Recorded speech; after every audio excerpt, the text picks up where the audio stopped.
The Leviathan, or the matter, form and power of a commonwealth ecclesiastical and civil, is a 1651 treatise by the political theorist Thomas Hobbes, considered today as one of the most formidable texts of conservatism and the Western canon, a grandiose exploration of the state, human nature, and ordered society. The period of Hobbes's writing is characterized by rapid intellectual advancement that followed the invention of the printing press, groundbreaking scientific discoveries made by mathematicians and astronomers, but most importantly, a new practice of philosophy based on empiricism and evidence. Hobbes used this philosophical reformation and applied it to the questions that had gripped thinkers since ancient Greece. Do good and evil exist? How do we acquire knowledge, if at all? What is the world around us made of? The Leviathan is his grand attempt to solve several of these major questions and devise a universally applicable political doctrine grounded upon the scientific truths he had unearthed. Hobbes begins the text not with discussion of political matters, but by assessing the underlying mechanisms that allow for artificial constructs like the state and government to exist. Part 1 of the Leviathan, of Man, which includes chapters 1 to 16, starts at epistemology and metaphysics. He begins by analysing the unitary person.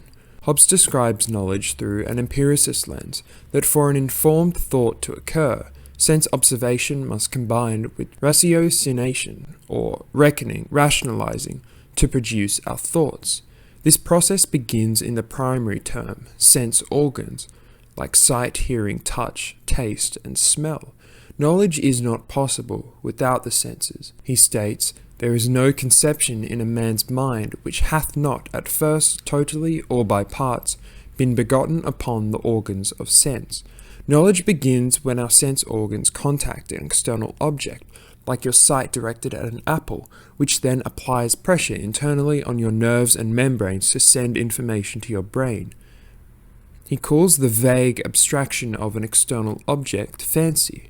The apple you just looked at forms a superficial representation in your brain before imagination occurs, after the object is removed or the eye shut. And imagination, close to knowledge, is the product of ratiocination or reckoning, where we critically analyze an object through subtraction and addition in order to devise its most fundamental element. These elements we devise are called first principles, which will be different among everyone. The idea of the apple is not the same as it is to you, to me. As Hobbes tries to emphasize, the process of acquiring knowledge is flawed. The mechanistic process of knowledge acquisition is not taken with 100% accuracy. Let's go back to the apple. Maybe you were really far away from it and thought it was a red ball. Or maybe you were raised to believe that apples represent Satan and felt repulsed at its sight. You can see that knowledge acquisition has flaws and will likely cause disputes among rational, well-meaning people regarding first principles. This part is important to later understanding the terms of Hobbes's social contract.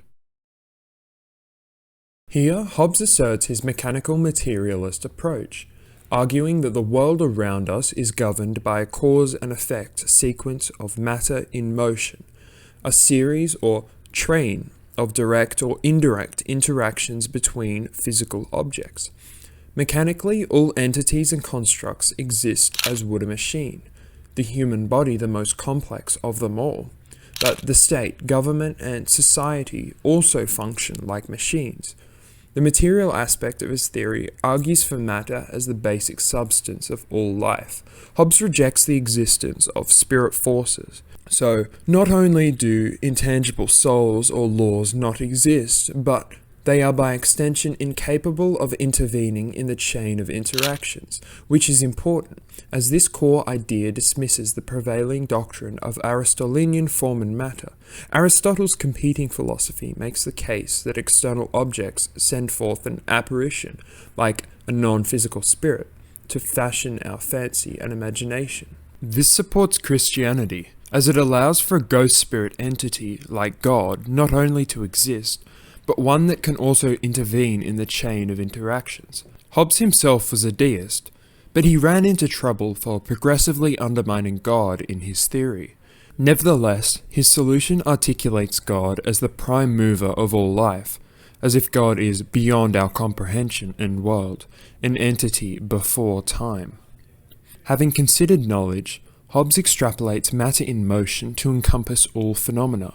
Nothing exists outside of the purview of science and mathematics, including political philosophy. The world is a measurable environment that we can get close to conquering with good principles.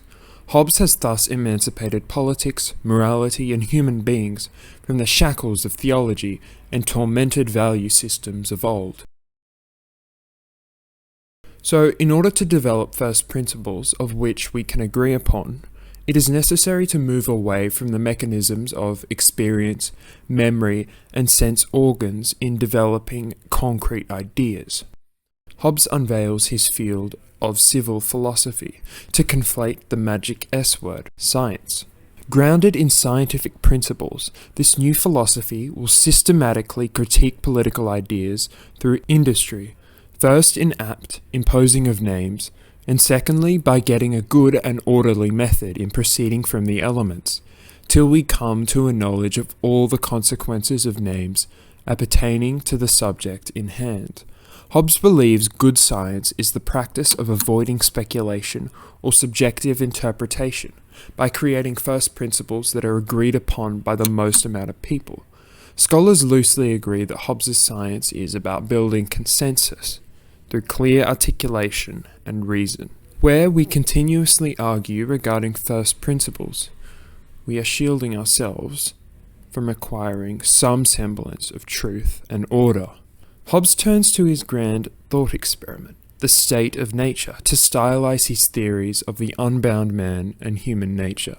This man, living in his most primitive natural condition with no culture, society, or common laws, is an effective way to determine what humans would really be like. Hobbes believes that in this state, men would be driven to war, to conflict and brutality. He says that men in this condition are naturally free and equal. Anyone could reasonably kill anyone else by applying a good strategy. For instance, one man simply sneaks up upon their neighbor in the night and smothers him in their cave. This cannot be prevented, as there is no common power to provide protection. But why does this killing occur in the first place? Hobbes provides us three primary drivers of conflict: competition, diffidence, which is similar to mistrust, and finally glory. The first maketh man invade for gain, the second for safety, and the third for reputation. Competition defines a constant scarcity of resources, naturally creating conflict among men who seek their self-preservation. The state of nature is a zero-sum game, so the advantage of one actor is to the equivalent loss of another.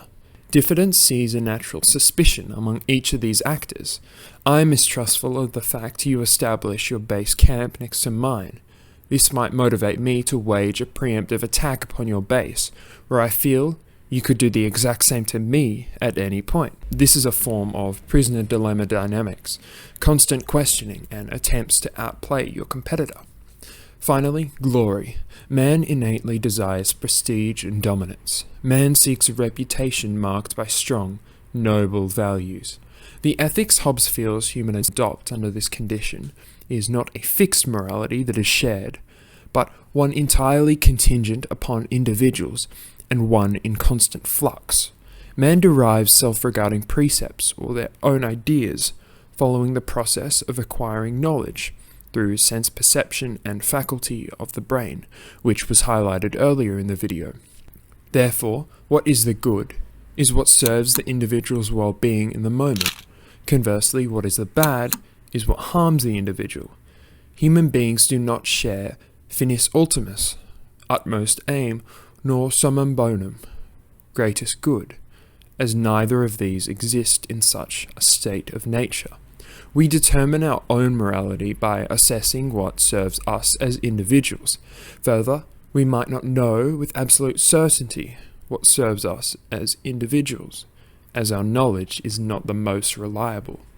Fortunately, however, our ancestors were able to find a way out of the state of nature. Hobbes articulates why.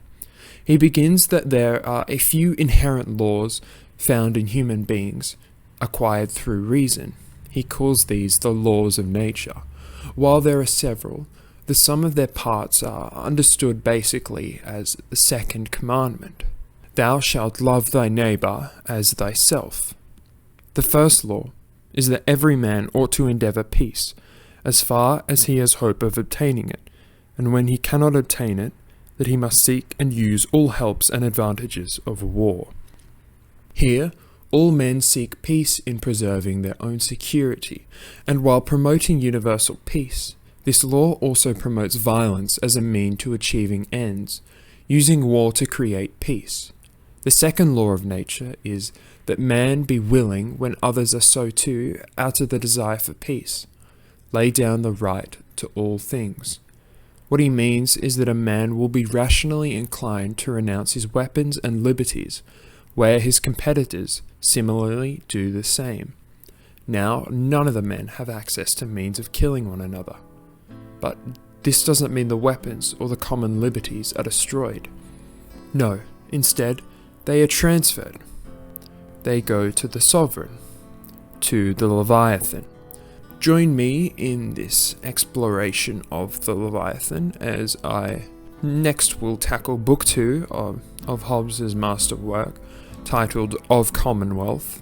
In this next video, I will seek to explain the social covenants, artificial state of which Hobbes seeks to create in determining his political theory.